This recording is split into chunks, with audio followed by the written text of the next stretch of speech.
Thanks very much for the opportunity to present this topic at ACURE 2020.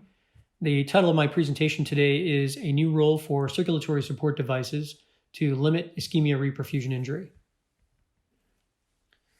So one of the reasons we're interested in limiting ischemia-reperfusion injury is because of the global burden of heart failure. Heart failure currently affects over 23 million individuals worldwide.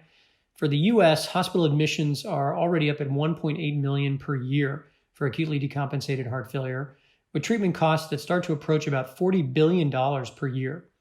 And patients who have a heart attack are at high risk for developing heart failure. They contribute substantially to this population. And as a result, heart failure after a heart attack is a major healthcare burden. Now, one of the things we've learned over the years is that despite rapid coronary reperfusion, infarct size still matters, and large infarcts drive mortality and heart failure. And in fact, this analysis from Greg Stone and other colleagues has shown now that for patients who come in with a heart attack who are getting primary reperfusion, they still have about 18% of their total left ventricular mass infarcted. And actually, for every 5% increase in infarct size, this leads to a 20% increase in one-year mortality and heart failure hospitalization. Now, in ST elevation myocardial infarction, timing is everything. And what that means is that every minute of delay from the moment someone starts to have symptoms of chest pain to the point that a coronary artery is opened with angioplasty starts to account and accumulate towards mortality as well as infarct size. And in fact, for every 30-minute delay in your total ischemic time, symptom onset to reperfusion, is associated with a 7.5% increase in one-year mortality and a 30% increase in infarct size. So if we were to delay by 30 minutes, we would expect infarct size and mortality to go up. Now, over the years, we've certainly found that rapid reperfusion is one option to try to terminate ischemic injury. The problem is that this landmark study from Derek Yellon and Hausen Loy in the New England Journal in 2007 illustrated and reviewed the topic of a concept known as reperfusion injury. And in fact, ischemia without reperfusion would lead to 100% of infarction of the area at risk. Now, ischemia with timely reperfusion means that you can reduce that infarction by about 50% of the total area of the heart muscle that's at risk. But if you could actually get rid of reperfusion injury, then actually you could even reduce that by another 50%, and as a result have a very small infarct for patients coming in with a blocked coronary artery. So what this data suggests is that reperfusion itself may be contributing to up to about 50% of that myocardial damage in the setting of a heart attack. So as a result, there's been an immense amount of science over the past 40 to 50 years trying to understand the concept of reperfusion injury. And on the right, you see a number of signaling cascades that occur within a heart muscle cell that can regulate this reperfusion injury. And we all have built into our muscle cells some protective mechanisms that try to protect against reperfusion injury. And these are collectively known as the reperfusion injury salvage kinase pathway or risk pathway, and then another pathway known as the safe pathway. Downstream of reperfusion injury, the ultimate readout of how much damage your heart muscle might experience is related to intactness of the mitochondria. And mitochondria are like batteries inside the heart muscle cells. And if these batteries start to fall apart, they can actually create more damage. And also at the same time, they stop producing energy. And as a result, the heart muscle cell can die pretty rapidly. Now, over the years, there have been a number of different attempts to try to prevent or treat reperfusion injury.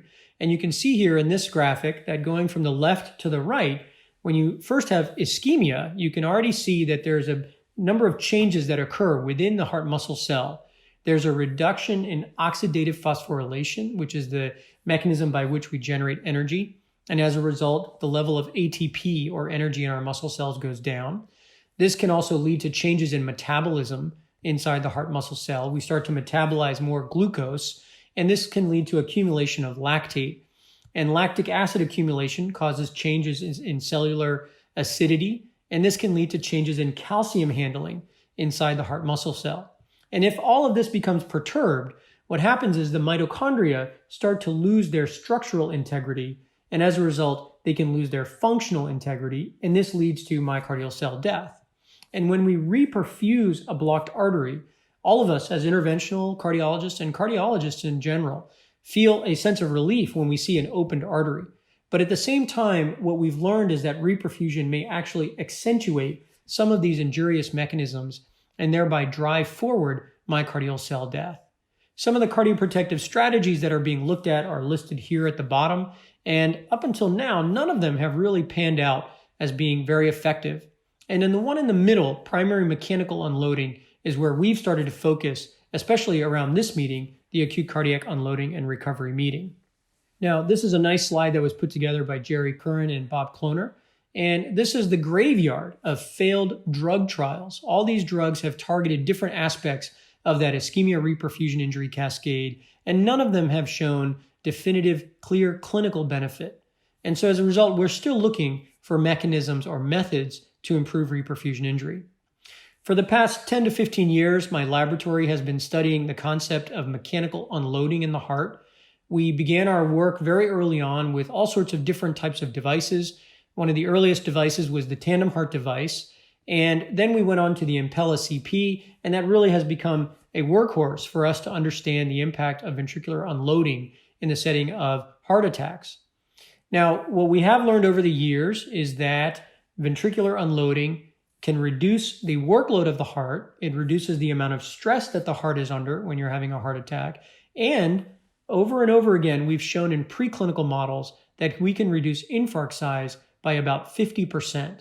And just remember, for every 5% increase in infarct size, that's associated with a 20% impact on mortality and heart failure at 1 year. So a 50% reduction in preclinical models is really astounding. And the question is, can we translate that into a clinically relevant treatment arm?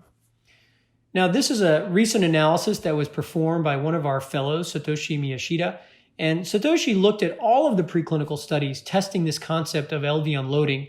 And this goes back almost 40 years. And in this meta-analysis, what he identified is that the degree of LV support or LV unloading is associated with the magnitude of reduction in infarct size. And so over many years in many countries with many different preclinical models using many different pump configurations, LV unloading seems to reduce infarct size across the board. Now, to understand how we can translate this, we performed this study in 2018. This was a very important kinetic study that told us actually that in order to get the effect of unloading on a reduction in infarct size, we have to unload before reperfusion, but we also have to unload and potentially wait for about 30 minutes before reperfusion. And that in fact, 30 minutes of LV unloading before reperfusion is necessary and it's sufficient to reduce infarct size. If you try to do 15 minutes, it's not as effective. And if you open the artery and then unload, you actually don't get as much effect as well. So that background preclinical data led to the development of the STEMI DTU pilot trial. This pilot trial enrolled 50 patients with anterior STEMI.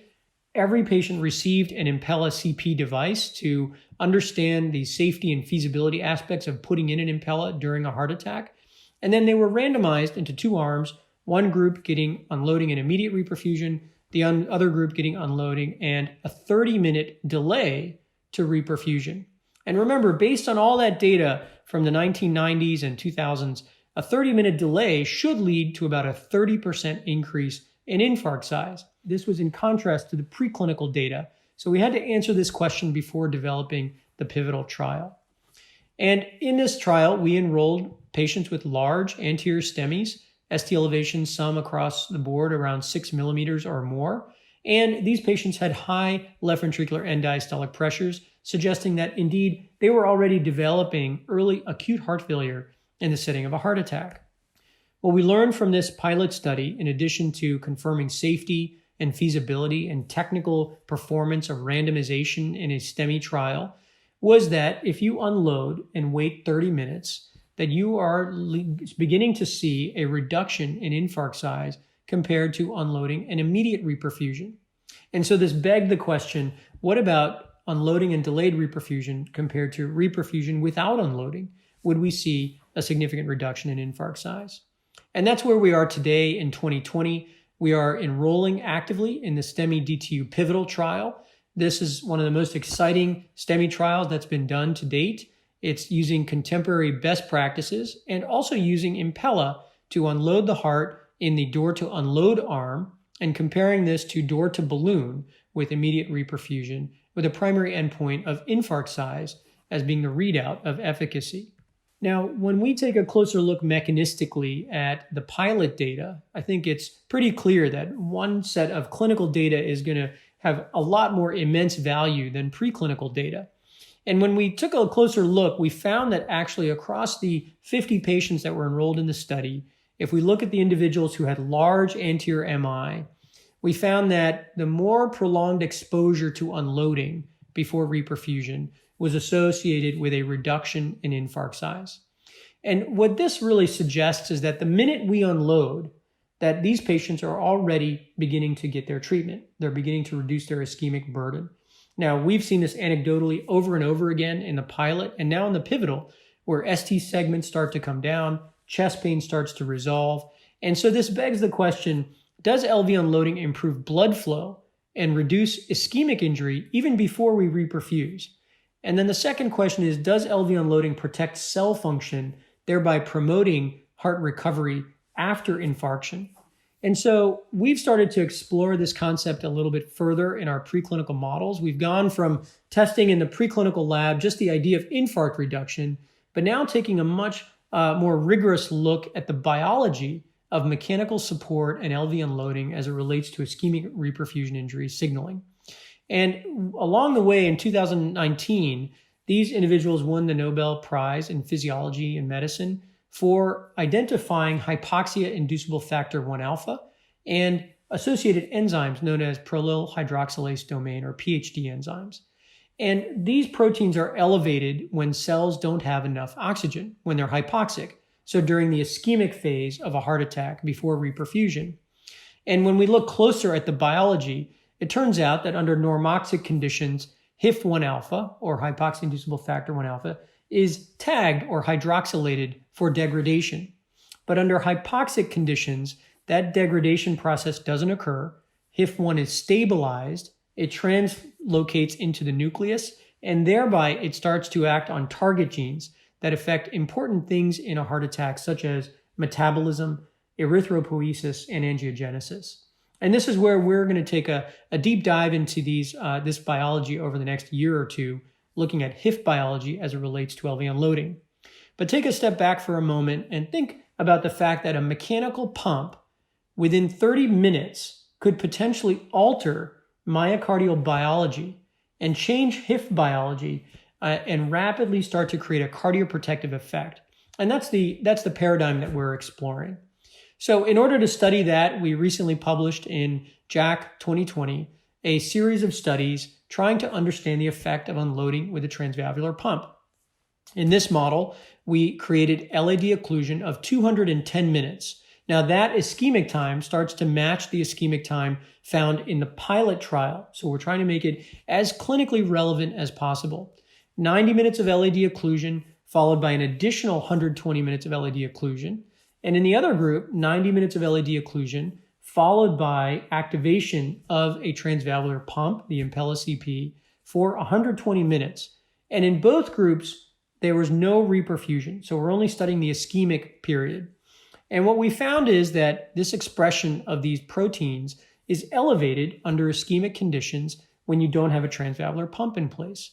But as soon as you start to unload the ventricle, even if you unload for 120 minutes without opening the artery, we're starting to see that the expression of HIF1 and these prolyl hydroxylase domain enzymes starts to go down, suggesting that the myocardium may no longer be ischemic. And maybe when we reperfuse in that condition, you actually are already shutting down the likelihood of having reperfusion injury. Now, in recent unpublished data, which will be coming out over the next year or so, this is the next step for our laboratory, we're beginning to see that even the infarct size during the ischemic period is already reduced by a transvalvular pump. Now, when we reperfuse both arms, the group with a pump and the group without a pump, we do see an increase in the amount of infarct size. It's much lower in the group that had a transvalvular pump activated before reperfusion, suggesting that there's still some mechanism of reperfusion injury that's in place. And we're going to start to understand this a bit further. How can we get rid of this residual reperfusion injury on the setting of a transvalvular pump? Now, what we've also started to look at is different readouts of mitochondrial function. And in the mitochondria, there are a number of complexes that help to generate ATP or energy. And complex 1 is particularly important to make sure that it remains functional. And you can see in the solid blue bars without a transvalvular pump, that's the level of complex 1 function you can expect during ischemia and reperfusion. But if you have a transvalvular pump in place, we can see an almost 2.5-fold increase in complex 1 function as soon as the ventricle is unloaded, and that's stabilized even when you reperfuse. So this suggests that already by unloading before reperfusion, we're stabilizing a key complex that functions in the mitochondria. And remember, the function of that complex is to create energy. So we also see in the middle panel that ATP production is preserved in the presence of an unloading pump in the ischemic phase as well as in the reperfusion phase. And one of the readouts of mitochondrial damage is, do we generate oxidative stress? So hydrogen peroxide can get generated in this highly ischemic substrate. And you can see that the levels of hydrogen peroxide generation are lower in the group that had a transvalvular pump compared to the group that didn't have a transvalvular pump. So all of this data in aggregate is suggesting that ischemic unloading is already the first step towards reducing the likelihood of having reperfusion injury or a higher infarct size. Now, a deeper dive in the laboratory work, all of this is being done by Lesia Swain and other lab members in my laboratory. And Lesia started to really pick apart even all the way down to the level of calcium handling inside the mitochondria. And what we can see here is that during the ischemic phase, there actually seems to be pretty good calcium handling. But look what happens after you reperfuse. In the solid blue bars, calcium handling almost completely shuts down if you don't have an Impella or transvalvular pump in place. But if you have that unloading effect, calcium handling is preserved. And so what this tells us again is that even these fundamental mechanisms leading to opening or disruption of mitochondrial integrity are protected in the setting of unloading before reperfusion. And remember, this is 120 minutes of unloading before reperfusion. So that's a pretty long time to have a delay to reperfusion. Now, one of the other things that we've been studying in the lab over the past few years is this idea of whether or not unloading actually changes myocardial perfusion itself. Now, myocardial perfusion is something that is a bit challenging to quantify in these preclinical models. We're going to be aggressively using different methods over the next 12 to 18 months to answer this question. But some of the things that we can do that are very clinically relevant are to measure things like collateral flow index and look at other things that we can do in the coronary vessels themselves. What we found in this analysis in 2019 is that the unloaded heart has a substantial increase in collateral flow to the area at risk. And by shrinking the area at risk, this also reduces the likelihood of having a larger infarct. And in fact, if you look at the middle panel, you can see that the fold increase in the collateral flow index with activation of an Impella pump in red, within that 30 minutes period of unloading before reperfusion, there's already a doubling of that collateral flow index. And it doesn't happen right away. So this is why we think that 30 minutes of unloading is important before reperfusion, because you're recruiting more collaterals. And this may be what's stabilizing in part that mitochondrial function to allow for protection against reperfusion injury. Now, in this paper in JACC, we also started to look at other pumps. We wanted to know whether or not ECMO or VA ECMO may also have a similar protective effect. And what we found was something quite interesting. On the bottom left, you can see LV stroke work plotted against infarct size. And ECMO actually had a significant reduction in LV stroke work, which is the area inside of a pressure volume loop. But despite having a reduction in stroke work, there was an increase in the infarct size normalized to area at risk. And so this really begged us to take a closer look at ECMO as well as understanding transvalvular pumping.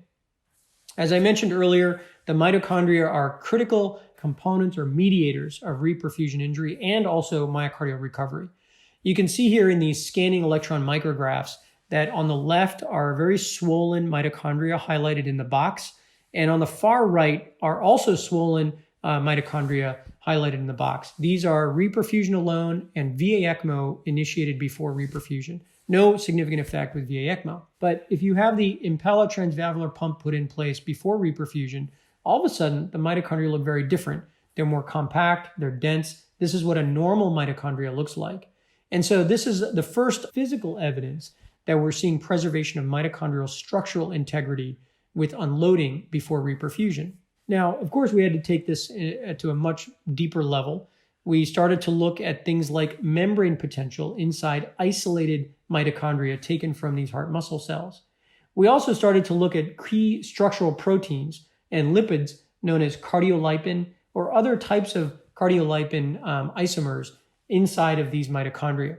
And we found that indeed cardiolipin content was actually preserved in the setting of transvalvular pumping before reperfusion, but was shut down significantly by ischemia-reperfusion or by VA ECMO before reperfusion. And on the bottom, you can see 4 different bar graphs looking at different components of mitochondrial complexes, proteins that should otherwise be preserved.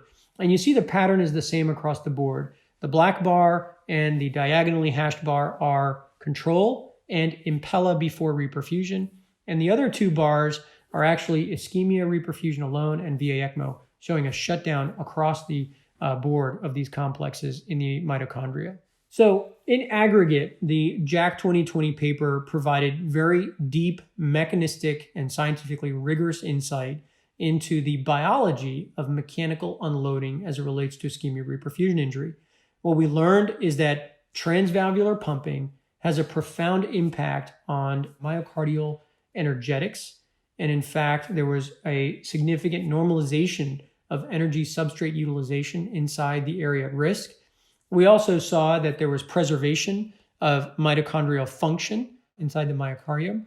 And also, when we compared this to VA ECMO, we didn't see those effects. And so not all circulatory support systems are the same.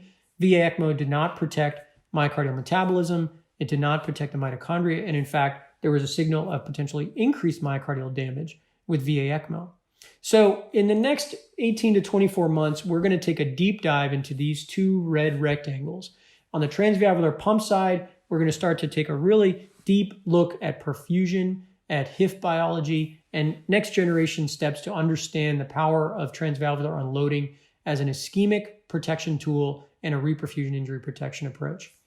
We're also going to take a closer look at VA ECMO to understand why is it that we see this significant distinction in terms of its effects on metabolism and mitochondrial function, and are there ways that we could protect even further the myocardium with transvalvular pumping and VA ECMO using different approaches as well. So in the last few minutes, I'm just going to talk about VA ECMO. This is an area as an interventional cardiologist and heart failure specialist that's becoming front and center in my world as a mechanical support specialist. VA ECMO use around the world is growing exponentially. We see these data from ELSO, and they show that essentially more and more centers around the world are using ECMO for cardiac support as well as pulmonary support and in cardiac arrest for adults, pediatrics as well. And in the European experience, this is from Germany, we see an almost 11-fold increase in the use of VA ECMO from 2007 to 2015.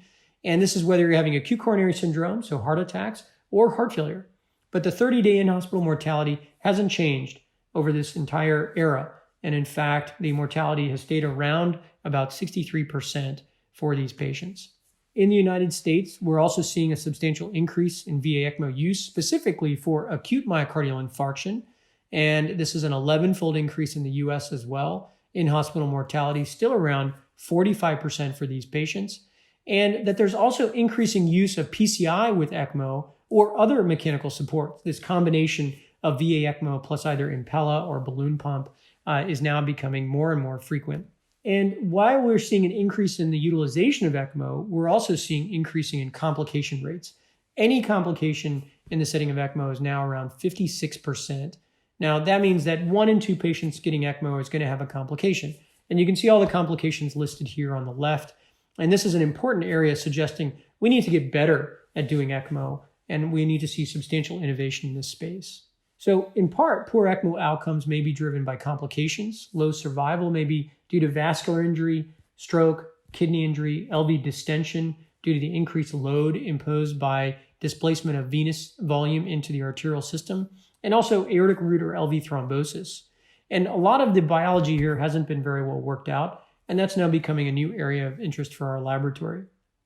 We published this paper in 2020 showing that for vascular limb ischemia, VA ECMO has some of the highest rates of acute limb ischemia, and untreated acute limb ischemia is associated with about 100% in-hospital mortality. Now, on the Impella side, we're seeing substantially significant advances in the technology to create vascular protection approaches. The Impella sidearm allows now for post-closure techniques.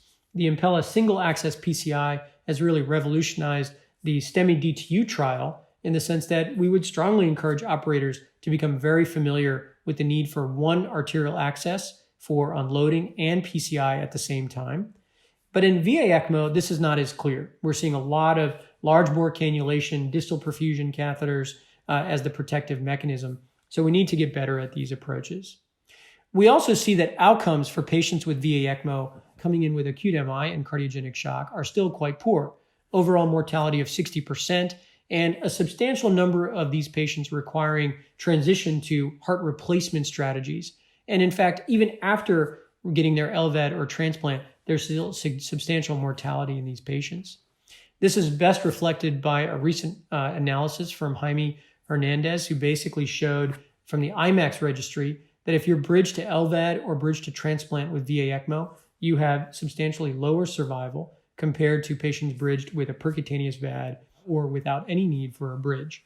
And so I think these are important questions for us as interventional cardiobiologists to understand why is there impaired recovery, especially myocardial recovery, after initiation of VA ECMO.